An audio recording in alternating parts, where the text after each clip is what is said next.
Hello everyone, and in today's video I'm going to be trying to answer the question of can you run GTA 5 on the official minimum system requirements? Now if we take a look at the official Rockstar minimum requirements for GTA 5, other than the storage and all the rest of it, just on the graphics side of the things we can see that it calls for a GeForce 9800 GT on the Nvidia side and a Radeon HD 4870 on the AMD side.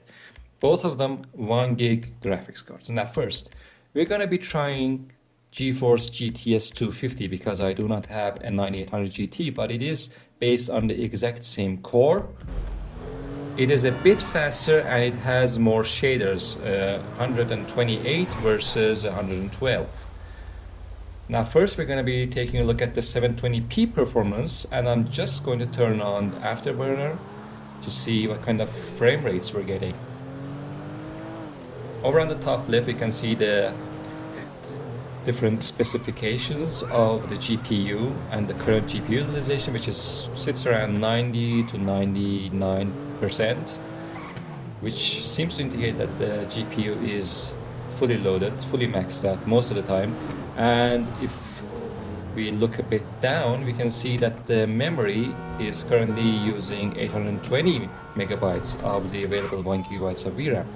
And just from taking a look at the frame time graph, we can see that despite the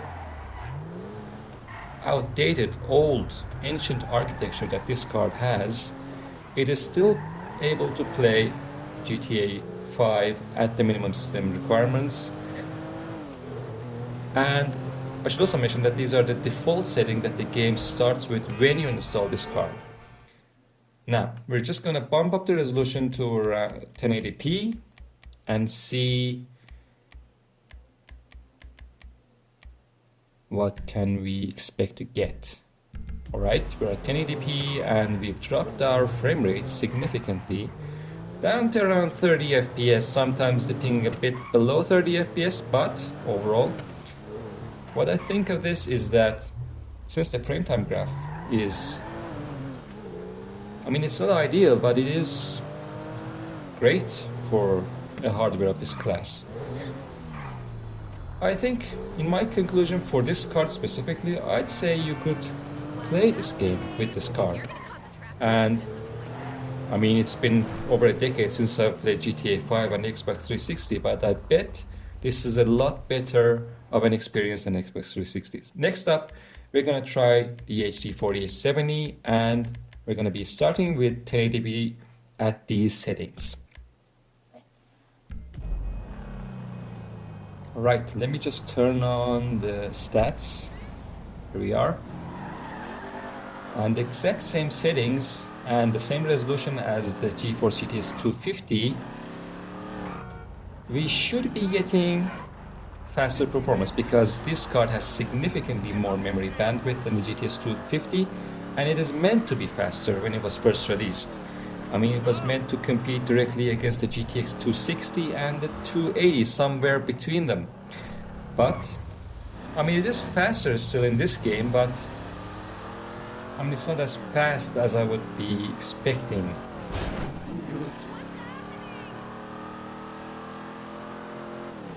When the card is fully loaded, when the GPU core is being utilized correctly, we do seem to be getting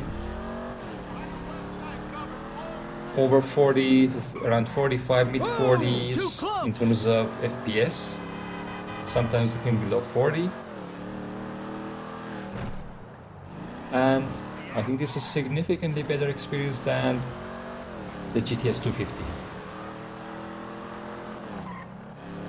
But I think both of these cards are playable, basically. You could play this and with the GTS 250 with a controller pretty easily. So I'm just going to drop down the resolution to 720p, which we also tried on the GTS 250. And as you can see, if we take a look at the GPU utilization, we're not hitting 100%, we're not even close to 100%. We're around 60 to 70% of the GPU is currently being used.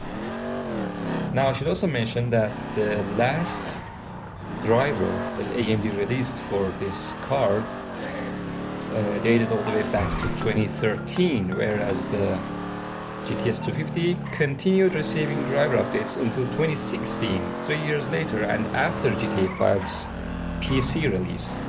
So you would expect NVIDIA to do better, and in terms of the core utilization, it is doing better, and I think the HD 4070 isn't showing us its true potential.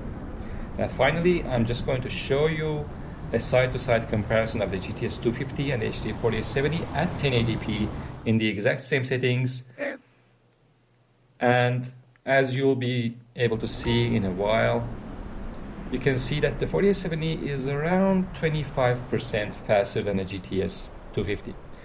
So there you go, guys. I'm just going to wrap up this video right now.